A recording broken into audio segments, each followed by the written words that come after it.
మండలం అంతారం గ్రామంలో జరిగిన గ్రామ సభ విశేషాలు.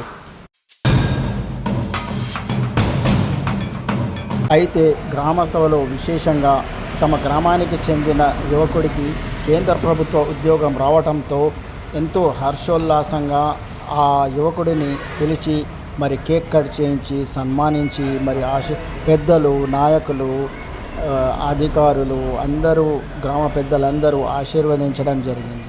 అలాగే ఆ గ్రామానికి చెందిన యువకుడు వార్డు నంబర్ అయిన ప్రవీణ్ పుట్టినరోజు సందర్భంగా కూడా వాళ్ళు కేక్ కట్ చేయించి మరి అతనికి కూడా సన్మానించడం జరిగింది. ఆ తర్వాత ఎంపీడీఓ గారు మాట్లాడుతూ గ్రామ పరిశుభ్రత గురించి తెలియజేశారు. మనం ఎంత పరిశుభ్రంగా ఉంచుకుంటే మన పరిసరాలను మరి రోగాలు రాకుండా ఉంటాయని, అలాగే ఇంకుడు గుంతలు కూడా ప్రభుత్వం తరఫున సహాయ సహకారాలు అందిస్తున్నామని ఆర్థికంగా ఆయన తెలియజేశారు. మరి ఆ తర్వాత వ్యవసాయాధికారిని మాట్లాడుతూ వ్యవసాయ రంగానికి తాము ఎప్పుడు అందుబాటులో ఉంటామని, ఎటువంటి సమస్య అయినా తమకు తెలియజేయాలని తెలియజేశారు. అలాగే కరెంటు సమస్యను గురించి గ్రామస్తులు ప్రశ్నించినప్పుడు లైన్ ఇన్స్పెక్టర్ గారు ఏ సమస్య అయినా కానీ మేము అందుబాటులో ఉంటామని తెలియజేశారు. అదేవిధంగా షీ టీమ్ పోలీసు అధికారి అయిన ఆ అధికారి మాట్లాడుతూ మరి ఆడవాళ్ళ భద్రత కోసం ఏ విధమైన చర్యలు తీసుకోవాలో మరి గ్రామస్తులకు తెలియజేయడం జరిగింది. ఆ తర్వాత మొత్తం మీటింగ్ అయిపోయిన తర్వాత ప్రతిపక్ష సభ్యులు బయటికి వచ్చి సమస్యలన్నీ అలాగే ఉంచి సభను మాత్రం సక్సెస్ చేశారని, సమస్యలను తీర్చాలని, మరి అటువంటి సమస్యల గురించి కూడా ప్రతిపక్ష సభ్యులు తెలియజేయడం జరిగింది.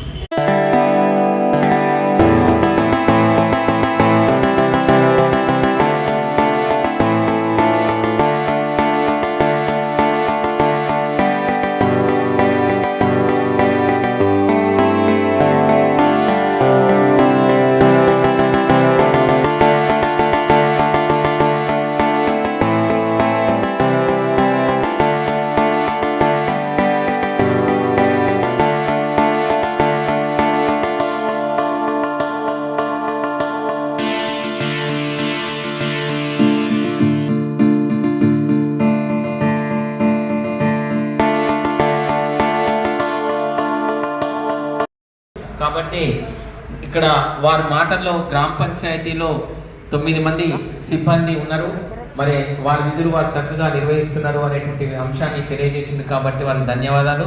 కాబట్టి గ్రామ పంచాయతీ సిబ్బంది 9 మంది అయితే 9 మంది అంటే 7 మెంబర్స్ ఉన్నారు. ఆ 7 పక్కన ఇంకొక 70 మంది ఉన్నా కూడా గ్రామ పంచాయతీని శుభ్రంగా ఉంచడం అనేటువంటిది అసాధ్యమైనటువంటి పని. 700 మంది ఉన్నా కూడా అది అసాధ్యమైనటువంటి పని.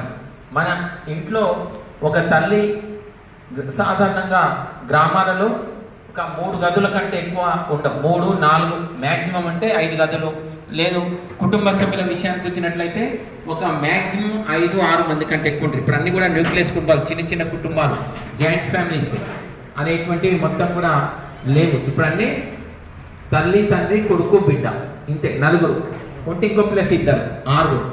అయితే అటువంటి ఒక చిన్న కుటుంబంని ఆ ఇంటిని శుభ్రపరచుకోవటమే ఆ తల్లి ఆపసోపాలు పడుతుంది. ఒక్కొక్కసారి అసహనానికి కూడా గురవుతుంది.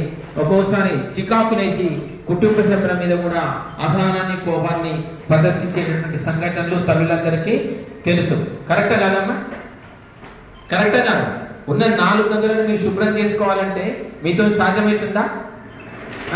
ఒకవైపు ఇంటిని శుభ్రం చేస్తూనే ఉంటారు, ఏది ఊడ్స్తూనే ఉంటారు, ఇంకోవైపు చిన్నపిల్లలు ఎవరైనా ఉంటే మళ్ళా ఆ కాగితాలు వేయటము, లేకుంటే పుస్తకాలను అటు ఇటు చిందరమందరం వేయటము, తర్వాత అన్నం తిన్న తర్వాత మనము ఆ పళ్ళని తిరిగి జారాల్లో వేయమంటే అక్కడనే పెట్టము.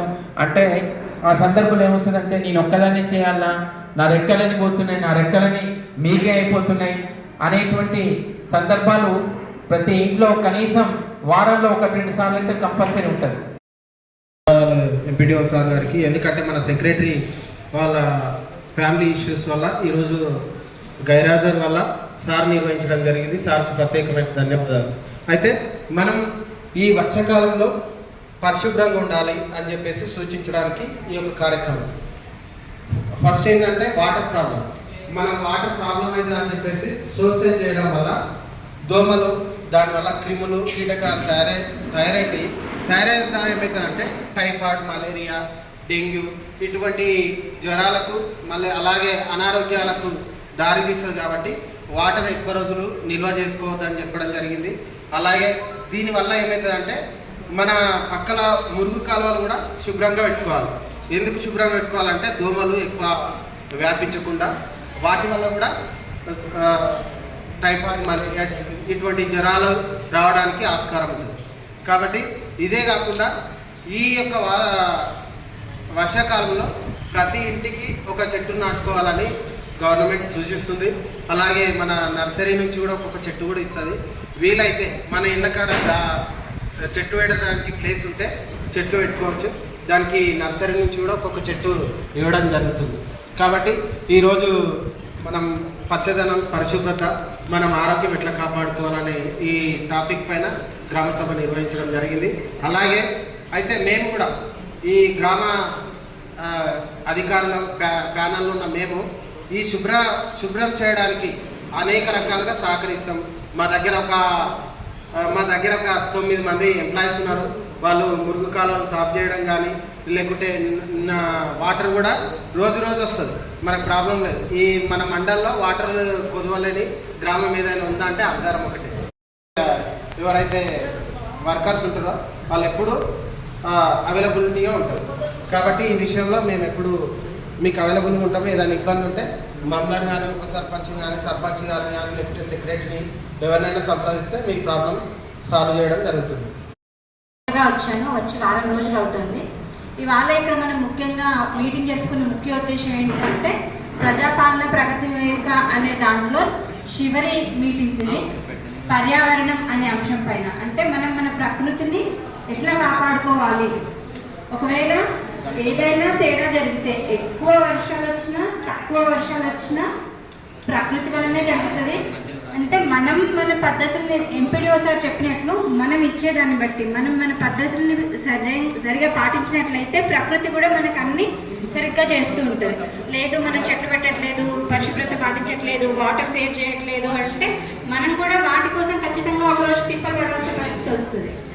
ఈ ఉద్దేశించి ఎంపీడీఓ సార్ చాలా చక్కగా మాట్లాడారు. వ్యవసాయ శాఖ తరఫున రైతులు చేసుకోవాల్సిన కొన్ని విషయాల గురించి నేను చెప్పాలనుకుంటున్నాను. ఈ సంవత్సరం ఎల్లినో అనే వర్షాభావ పరిస్థితులు ఏర్పడబడుతున్నాయి. దానివల్ల ఏంటంటే వస్తే వర్షాలు అధికంగా అయినా రావచ్చు, లేదా చాలా తక్కువగా అయినా రావచ్చు. మనకు కావాల్సిన టైంలో వర్షం రాకపోవడం, ముందుగా వర్షాలు చాలా చక్కగా వచ్చి మనం విత్తుకున్న తర్వాత ఒక 15-20 రోజులు అసలు వర్షమే రాకపోవడం లాంటి పరిస్థితులు వచ్చే అవకాశం ఈ సంవత్సరం ఉందని శాస్త్రవేత్తలు, వాతావరణ శాఖ వాళ్ళు చెప్తున్నారు.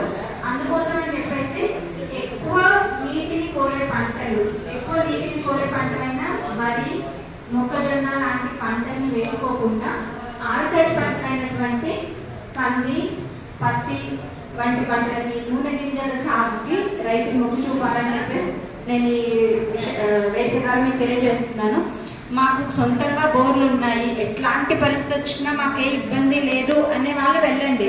లేదు అంత మంచిగా లేదు, ఏదో వర్షాకాలానికి ప్లస్ బోరు అనుకూలంగా ఉండి మేము వ్యవసాయం చేసుకుంటున్నాము అనుకునే వాళ్ళు వరి పంటని కొంచెం చూసి పెట్టుకోండి. ఖచ్చితంగా వరే కాకుండా సరే ఈ వానాకాలం సరిగ్గా లేదంటున్నారు కాబట్టి పెసరేసి చూద్దాం, మినుమేసి చూద్దాం, వాటికి కూడా ధరలలో పెద్ద తేడా ఏం లేదు కదా. పప్పు ధాన్యాలకి, దినుసులకు కూడా మంచి ఎంఎస్పీ ఉంది కాబట్టి పంట మార్పిడి వైపు రైతులు వెళ్ళాలని నేను ఈ వేదిక ద్వారా కోరుతున్నాను. అది కాకుండా మీకు ప్రతి మంగళవారం రోజు ఈ రైతు వేదికలో మీకు మీటింగ్స్ జరుగుతూ ఉంటాయి. ఖచ్చితంగా గ్రామస్తులు, రైతు వేదికల్లో జరిగే రైతు నేస్తం వీడియో కాన్ఫరెన్స్ కార్యక్రమానికి రావాల్సి ఉంది. ఎందుకంటే ఓకే మనం సింపుల్గా ఒక విషయం మాట్లాడుకుందాము, అక్కడ ఏదైతే ఫోన్లో టీవీలో చెప్తారో అది మేము మా ఫోన్లోనైనా చూసుకుంటామని అభిప్రాయాలు ఉండొచ్చు ఎవరికైనా. మనం మన ఇంట్లో పిల్లలందరినీ ఖచ్చితంగా స్కూల్కి పంపిస్తున్నామా? ఖచ్చితంగా స్కూల్కి పంపిస్తాం. వాళ్ళు బయట తిరుగుతుంటే కూడా అరే అట్లా కాదురా బడికి పోయిరా అని పంపిస్తాం. ఎందుకు? బడిలో టీచర్లు పాఠాలు చెప్తారని. అదే పాఠం మనకి ఇప్పుడు మన ఫోన్లలో రాదా? వస్తాయి. అయినా కూడా మనం ఎందుకు పంపిస్తున్నాం బడికి అంటే ఖచ్చితమైన విషయాలు నేర్చుకున్న ఉపాధ్యాయులు చెప్తారనే ఉద్దేశంతో. అట్లాగే రైతుల కోసం అని చెప్పేసి ప్రతి గ్రామంలో ఇంత పెద్దగా రైతు వేదికలు లేవు. రైతులు ఒక విషయం గమనించాలి, ప్రతి గ్రామంలో ఇంత పెద్దగా రైతు వేదికలు లేవు. రైతు వేదికలు ఉన్న ప్రతి చోట కూడా అట్లా పెద్దగా టీవీ పెట్టి ఇక్కడ నుంచి కొంత ఆడిపోతున్నారు, చదువుకుని పోతున్నారు, ఏం చేస్తున్నారు మీరు? ఉదయం చేసి సాయంత్రం వరకల్లా మీరు చేత పడిపోతున్నారు కదమ్మా. మన పిల్లలు కాలేజీకి పోతున్నారు. కొంతమంది పిల్లలు, అందరి పిల్లల గురించి నేను అంటలేదు, పోయి ఏం చేస్తున్నారు? సినిమా థియేటర్లు, షాపింగ్ మాల్లు, ఎక్కడెక్కడో తిరుగు రైల్వే స్టేషన్లో కూర్చుంటున్నారు. మేము ఇప్పటివరకు పిల్లలకి 360 కేసులు చేసామమ్మా పిల్లల పైన. అందరిపైన చేస్తే బాగుంటుంది కాబట్టి కొంతమంది చేసినాం, కొంతమందికి చేయలేము. మీరు మాత్రం జాగ్రత్త ఉండండి. ఇక్కడ నుంచి పోయి ఎవరో లిఫ్ట్ ఇస్తారు, చాక్లెట్ ఇస్తాడు, మత్తు పదార్థాలు ఇస్తాడు, వాడు తీసుకెళ్ళి ఎక్కడో తీసుకెళ్ళి ఏదో చేస్తాడు. ఈ కాలంలో ఎట్లుందంటే 3 సంవత్సరాల నుంచి 90 సంవత్సరాల ముసలి వల్ల కూడా వదిలిపెట్టలేదు, రేపు చేసి చంపేస్తున్నారు. అర్థమవుతుందమ్మా? 3 సంవత్సరాల నుంచి 90 సంవత్సరాల అమ్మాయిలని ముసలిలో వదిలిపెట్టకుండా చంపేస్తున్నామ్మా. మనం మాత్రం మన పిల్లల కోసం జాగ్రత్త ఉండి, మీ పిల్లలు మాత్రం బైక్స్ ఇవ్వకండి అమ్మా. 18 సంవత్సరాల లోపల మాత్రం లైసెన్స్ ఉంటేనే బైక్స్ ఇప్పియండి. లైసెన్స్ ఉంటేనే వాడు బండి నడపాలి. లేదంటే వీడు యాక్సిడెంట్ చేసినట్టు వాడి లైఫ్లో మాత్రం జాబ్ రాదు. ఒక్కసారి వాడు పోలీస్ కేసులో ఇరికిందంటే లైఫ్లో మాత్రం జాబ్ రాదు. వాడు మీ పిల్లలు ఏం చేస్తున్నారంటే సతాయిస్తారు మిమ్మల్ని, నేను తాను పోతా, నేను కూరగాయలు చేస్తాను, నేను సినిమా పోతా, షికారి పోతా అని మాయమాటలు చెప్పి మీకు ఇంతలో చెప్పేసి బైక్ తీసుకుపోయి యాక్సిడెంట్ చేస్తున్నామ్మా. అర్థమవుతుందా? మీ పిల్లలు ఆధార్ కార్డు ఒకటి ఉంటుంది, ఇండియా మొత్తం ఆధార్ కార్డు ఉంటుంది. క్లిక్ కొడితే మీ పిల్లలు ఎక్కడ ఉన్నారు, ఏం చేస్తున్నారు, ఎక్కడ చదువుతున్నారు, ఎక్కడ పుట్టినారు మొత్తం ఆధార్ కార్డు క్లిక్ కొడితే తెలిసిపోతుంది. కాలేజ్కి పోతున్నారు, సినిమా థియేటర్లు, షాపింగ్ మాల్లు, ఎక్కడెక్కడో తిరుగుతున్నారు, బిగర పోతుండ్రు. అమ్మాయిని తీసుకెళ్ళి అనంతగుట్ట తీసుకెళ్తాడు. అనంతగుట్ట టైం పాస్ చేస్తే ఇంకా సాయంకాలం వరకు వస్తారు. మీకేం తెలుస్తుంది? మీకేం తెలియదు. మా అమ్మాయి కాలేజ్కి పోతుంది, మా అమ్మాయి స్కూల్కి పోతుంది, మా అమ్మాయి మంచిగా ఉంది అని మనం అనుకుంటాము. కానీ అమ్మాయి ఏం చేస్తుంది? బయట తిరుగుతుంది. మీరు కూడా 18 సంవత్సరాల లోపల ఉన్న వాళ్ళకి మాత్రం బయటకు ఇవ్వండి. మీకు కూడా చెప్తున్నాను, అర్థమవుతుందా? జాగ్రత్త ఉండండి. ఇంకా చాలా చెప్పాలంటే కానీ సార్ వాళ్ళు చెప్పారు కానీ ఇంతతో ముగిస్తున్నాను. Thank you. పని ఉంటుంది మాకు, ల్యాక్ అయినా పనులైనా నిద్ర ఉంటుంది, చెట్లు స్తంభాలు పక్కన ఉన్నాయి, చేస్తున్నాం. 6 ఊళ్ళు ఫీజు పోతుంటాయి రాత్రికి. ఏయక తప్పదు బాబు, ఏ దానికైనా నిలిచి తీసుకొని చేయవలసిందే ఉంది. అయితే అట్లా కాకుండా ఉండాలంటే ఏం చేయాలి? ఏం చేయాలి అంటే కొత్త ట్రాన్స్ఫార్మర్లు కావాలనా? ట్రాన్స్ఫార్మర్లు కావాలనా? ట్రాన్స్ఫార్మర్ కాదు, సబ్స్టేషన్కే దగ్గర ఉండాలి. కష్టపడుతున్నారు, తగ్గిస్తాము. కానీ మా ఊర్లో ప్రతిరోజు కరెంట్ పోతుంది. అధికార పక్షంలో గెలిచి కూడా మా ఊర్లో కరెంట్ సీదా ఉండలేదు. మా బాధ అది. మేము ఏమంటున్నామంటే ఈ తుర్మాన్ లైన్ కలపండి మీ సార్లు చెప్పి. మరి ఇంతకుముందు ఉంటే కాని పని కాదు, అది ఉన్న పనిని చెడగొట్టారు. మేము చిన్నప్పుడు ఒక సెకండ్ వెళ్ళకుండా తెలుసుకోండి, జర కలుపుకోండి, తుర్మాన్ లైన్ కలుపుకోండి. మేము ఇక్కడ ఉన్న వాళ్ళంతా ఎమ్మెల్యే పక్షాలు, మేమైతే కాదు, వీళ్ళు ఉన్న వాళ్ళంతా ఎమ్మెల్యే పక్షాలు. సర్పంచ్ అయితే ఎమ్మెల్యే పక్షాలు, సర్పంచ్ మాత్రం ఎమ్మెల్యే పక్షాలు. ఎమ్మెల్యే పక్షంలో ఉన్న సర్పంచ్లో ఒక కరెక్ట్ రోజు 3 గంటల తర్వాత వస్తుంది. ప్రతి 3 గంటల ఒకసారి వస్తుంది.